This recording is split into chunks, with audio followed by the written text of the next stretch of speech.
સરપંચ નથી મળતો, ધારાસભ્ય જવાબ નથી આપતો, ઝૂંપડું નથી મળતું, પીવાના પાણીમાં નળમાં પાણી નથી આવતું, ચોખા નથી મળતા, બાળકના શિક્ષકો નથી મળતા, શિક્ષણ નથી સારું મળતું, રસ્તો નથી મળતો, અમને અમારી ખેતીની પાકના ભાવ નથી મળતા, દૂધના ભાવ નથી મળતા. 5 વર્ષ સુધી સમસ્યા સમસ્યા સમસ્યા સમસ્યા. પણ જેવી ચૂંટણી આવે અને ભાજપના નેતાઓ કોંગ્રેસના નેતાઓ ઘરે આવે એટલે આપણા લોકો 5 વર્ષની સમસ્યાઓ ભૂલી જાય ને એ લોકોને પાછા મત દબાવી આવે. દબાવો છો કે નથી દબાવતા? બધું ભૂલી જવાનું, પાછો ભાજપ કમળનો બટન દબાવીને આવી જવાનું, પાછા 5 વર્ષ સમસ્યા લઈને બેસવાનું. થાય છે કે નથી થતું?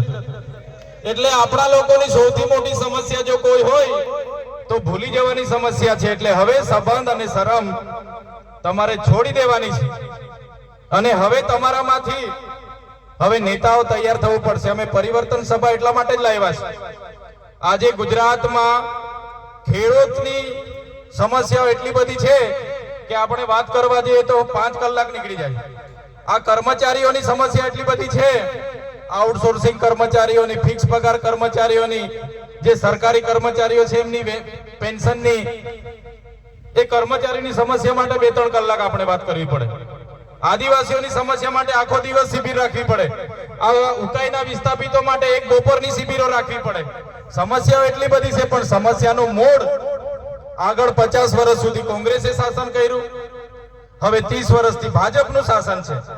અને આપણા જેટલા નેતાઓ જ્યારે કોંગ્રેસનો વાવરો હતો, કોંગ્રેસનો પવન હતો ત્યારે કોંગ્રેસમાં હતા, જેવો ભાજપનો પવન ચાલુ થયો એટલે કૂદીને ભાજપમાં બેસી ગયા. સાચી વાત છે કે ખોટી વાત છે? આપણા જ ગામના કેટલા નેતાઓ ધારાસભ્ય પણ કોંગ્રેસમાંથી હતા, આજે ભાજપમાં જતા રહી. આજે ભાજપના જિલ્લા પંચાયતના પ્રમુખ 10 વર્ષ પહેલા કોંગ્રેસમાં હતા, આજે ભાજપમાં જઈને જિલ્લા પ્રમુખ બની ગયા.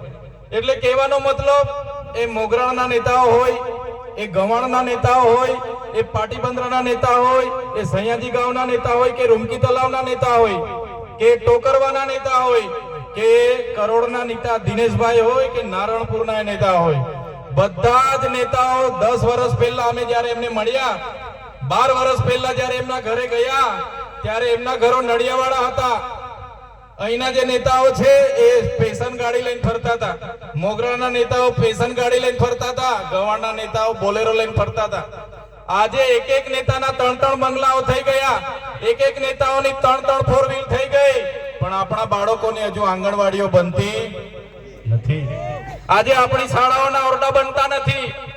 હવે તમે ને અમે સરકાર ચૂંટી લાવીએ તો આપણી અપેક્ષા શું હોય કે આપણા બાળકોને બાળપણમાં નાનું બાળક હોય ત્યારે એને આંગણવાડીમાં પૌષ્ટિક આહાર મળે, શાળામાં એને સારું શિક્ષણ મળે, અને સારું શિક્ષણ ભણી ગણીને કોલેજ કરીને આવે, BA BEd થઈને આવે, PTC કરીને આવે, ટેટાસ કરીને આવે તો એક સારી નોકરી મળી જાય કે રોજગાર મળવો જોઈએ.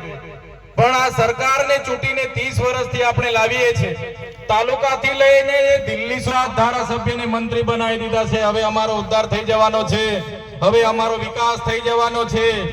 આપણા નેતાઓનું ભાજપ પાર્ટીમાં કોઈનું ચાલતું નથી.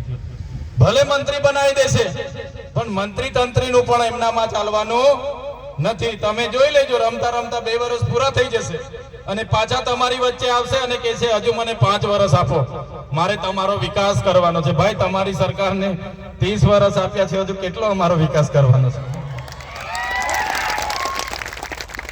સાથીઓ, એવો તો કેવો વિકાસ આ લોકોએ કર્યો છે કે આજે ગુજરાતમાં 80% લોકો BPL છે.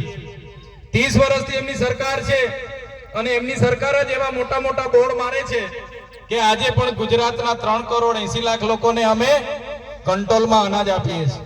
3 કરોડ ને 80 લાખ લોકોને હજુ કંટ્રોલમાં એ લોકો અમે અનાજ આપીએ છીએ.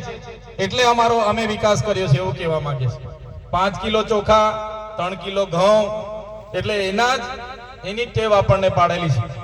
એટલે આજે તો હું ભાષણ કરવા માટે અહીંયા નથી આવ્યો. તમારા બધા જ ગામના એક નેતાને હું ખૂબ સારી રીતે ઓળખું છું. એક ગામમાં મેં 2 3 ઘરોમાં જમ્યો છું. જે આગળ ભાષણ કર્યું અમિતભાઈ, એમના ઘરે પણ મેં આજેથી 15 વર્ષ પહેલા એક જ વર્ષમાં 2 થી 3 વાર જૂના વડગામમાં જઈને જમ્યો છું. પાટીબંદરામાં આ જેમણે આપણને જમીન આપી છે એમને ખબર છે એમની આગળનું ઘર દેવીસિંહભાઈનું છે, એમના ઘરે કમસે કમ 5 થી 10 વખત જમ્યો છું.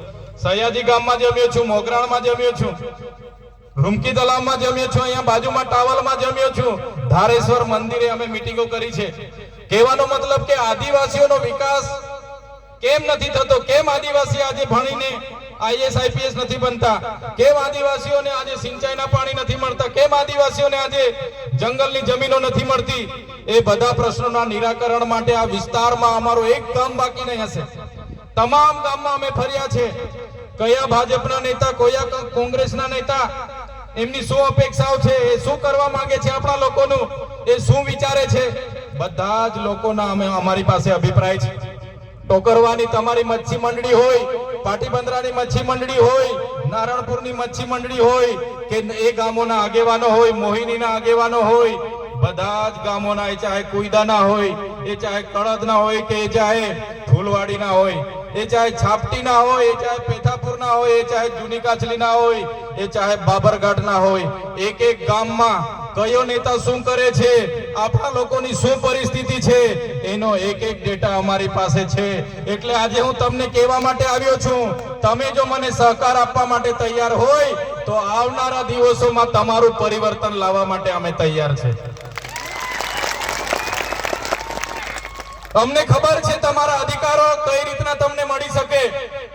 આ ઉકાઈનું પાણી આપણે જોઈએ છે, સુરત અને સચિનની જીઆઈડીસીઓમાં જાય છે, આપણને નથી મળતું. એ કઈ રીતના તમારા ઘરો સુધી પહોંચે, કઈ રીતના તમારી વાડી સુધી પહોંચે, એના માટે અમે કામ કરવા તૈયાર છે. તમારા વર્ષોથી જંગલ જમીનની સનતો પેન્ડિંગ છે, એ સનતોની જમીનો આપવા માટે, એ વન અધિકાર અધિનિયમ 6 અંતર્ગતની જમીનો માટે શું કરવું પડે, એના માટે અમે તૈયાર છે. આ ભાજપના નેતાઓએ મોટા મોટા ટાંકાઓ બનાવીને, મોટી મોટી પાઇપો નાખીને નળથી જળ અમને પાણી આપવાની વાત કરી. આજે પણ નળમાંથી પાણી નથી આવતું, ત્યારે તમને ઘર બેઠા પાણી મળે એના માટે અમે તૈયાર છે. જેટલા એ લોકો આવાસમાં આજે પણ વંચિત છે, ત્યારે એ લોકોને આવનારા દિવસોમાં આવાસ કઈ રીતના મળે, ભણેલા ગણેલા યુવાનોને રોજગારી કઈ રીતના મળે, અને આ વિસ્તારમાં સામાન્યમાં સામાન્ય વ્યક્તિ પોતાના સ્વમાન સાથે કઈ રીતના જીવી શકે, પોતાના સામાજિક અધિકારોનું રક્ષણ કઈ રીતના થઈ શકે, બંધારણીય અધિકારોનું રક્ષણ કઈ રીતના થઈ શકે, એનું અમે બધું જ એનાલિસિસ કરી લીધું છે. અમે કરી શકીએ છીએ, પણ અમે એકલા છે. એટલા માટે આજે તમને કહેવા માટે આવ્યા છે કે તમારો સહકાર જોઈએ છે. તમારો સહકાર મળશે તો આવનારા દિવસોમાં ચોક્કસ તમારા તમામ પ્રશ્નોનું નિરાકરણ લાવવા માટે અમે કટિબદ્ધ છીએ. ત્યારે સાથીઓ, વધારે ભાષણ હું નહીં કરું, પણ અહીંયા મારા વડીલો ને મારી માતા બહેનો બેઠી છે. તમને હું બે હાથ જોડીને વિનંતી કરવા માટે આવ્યો છું. તમારો મત એ ખૂબ કિંમતી અને મહત્વનો છે.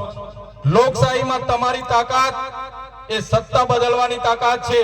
જે પ્રકારે દેશનું બંધારણ 1950માં 26મી જાન્યુઆરી અમલમાં આવ્યું, અને આપણે બધાએ કીધું અમો દેશવાસીઓ, અમે દેશના નાગરિકો, અમે દેશને બંધુતા, સ્વતંત્રતા અને સમાનતાની ભાવના સાથે ધર્મનિરપેક્ષ દેશ આપીશું, લોકશાહી દેશ આપીશું. ત્યારે આજે આપણી જાગૃતતા નથી, એટલે આપણા અધિકારો લાગુ નથી પડી રહ્યા. સત્તામાં બેઠેલા લોકો તમને ડરાવે છે.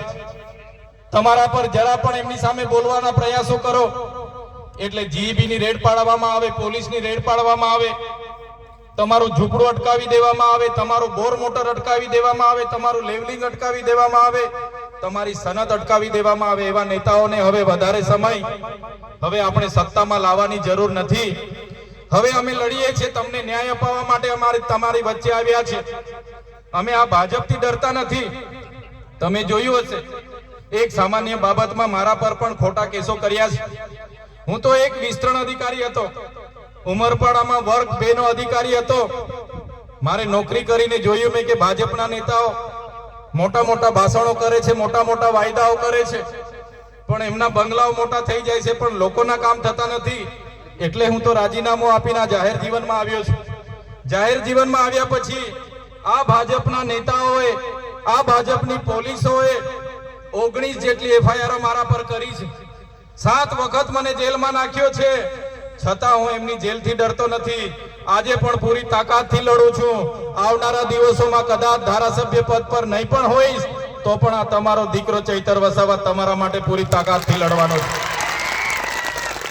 તમે મને જોયો હશે, હું હર હંમેશ આ મારી ટીમ, ચાહે અરવિંદભાઈ હોય, સુરેશભાઈ હોય, અમારા માર્કોસભાઈ હોય કે રુસ્તમભાઈ હોય, હર હંમેશ અમારા વિડીયો તમે જોતા હશો.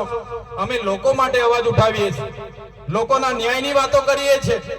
અમે ભાજપના નેતાઓની જેમ ડરાવવાની વાતો નથી કરતા. અમે આપણા લોકોને ફસાવાની વાતો નથી કરતા. આપણા લોકોના બોર અટકાવવાની વાતો નથી કરતા. આપણા લોકોના ઝૂંપડા અટકાવવાની વાતો નથી કરતા. પણ આપણા લોકોને ન્યાય કઈ રીતના મળે એની વાતો અમે કરીએ છીએ. ત્યારે આ ભાજપના એમના મુખ્યમંત્રીને, એમના ગૃહમંત્રી હર્ષ સંઘવીને ગમતું નથી. એમના આઈપીએસ અધિકારીઓ જે એસપી કક્ષાના હોય, આઈજી કક્ષાના હોય, એમને સૂચનાઓ આપીને અમારા પર ખોટા કેસો થાય છે. અમને એક સામાન્ય બાબતમાં હમણાં પણ 80 દિવસ જેલમાં રાખવામાં આવ્યા. એક અંધારી કોટડીમાં 80 દિવસથી વધારે દિવસ એકલો મને રાખવામાં આવ્યો, ડરાવવામાં આવ્યો. અમને કહેવામાં આવ્યું કે ભાજપમાં જોડાઈ જાઓ, મંત્રી તંત્રી બનાવી દઈશું. નહીં જોડાશો તો તમારે જેલમાં 3 વર્ષ કાઢવા પડશે, 7 વર્ષ કાઢવા પડશે.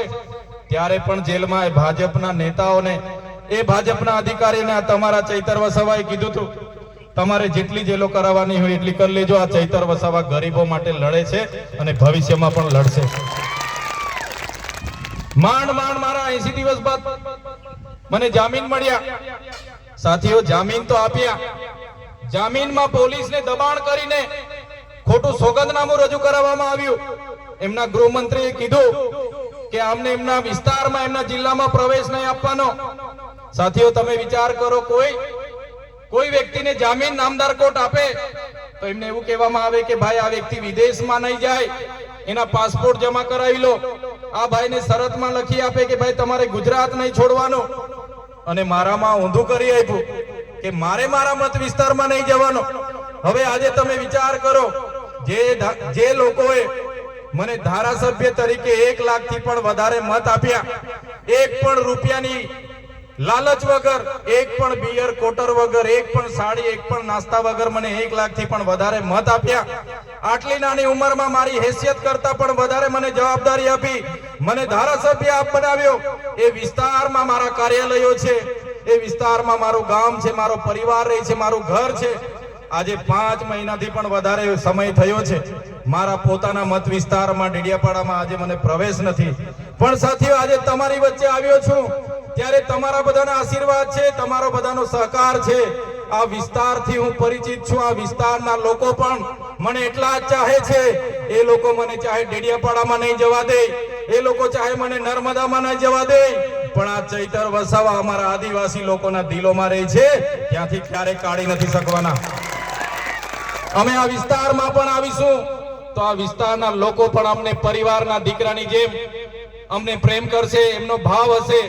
ત્યારે એ જ વાત કહીએ છીએ કે આ ભાજપના લોકોએ અમને ઘણા ડરાવ્યા છે, પણ ભાજપના લોકોથી અમે ડરતા નથી, એમની સામે લડીએ છીએ. અને વિશ્વાસ સાથે કેમ છું, જ્યાં આદિવાસીઓની લડત હશે, અમારા કર્મચારીઓની લડત હશે, અમારા વિદ્યાર્થીઓની લડત હશે કે ગુજરાતના ખેડૂતોની લડત હશે, હર હંમેશ ચૈતર વસાવાએ લડત જ્યારે સડકની હશે કે એ લડત ચાહે ગૃહ વિભાગની હશે, એ લડત ચાહે વિધાનસભામાં લડવાની હશે, હર હંમેશ ચૈતર વસાવા સૌથી આગળ તમને જોવા મળશે. બસ સાથીઓ, આવનારા દિવસોમાં તાલુકા જિલ્લાની ચૂંટણીઓ આવવાની છે. અહીંના આગેવાનો અમારી ખૂબ મહેનત કરે છે. એમના પરિવારના જોખમે ભાજપના મોટા નેતાઓ સામે બાદ ભેળીને એ લોકો બેઠા છે. આ ભાજપની સરકારને ચૈતર વસાવાથી ડર નથી. અમારા અરવિંદભાઈ હોય, અમિતભાઈ હોય, અમારા માર્કોસભાઈ હોય કે અમારા સુરેશભાઈ એકલાથી ડર નથી. પણ અમે તમને જાગૃત કરીને એક કરતા જઈએ છીએ, તમને એક કરીએ છીએ.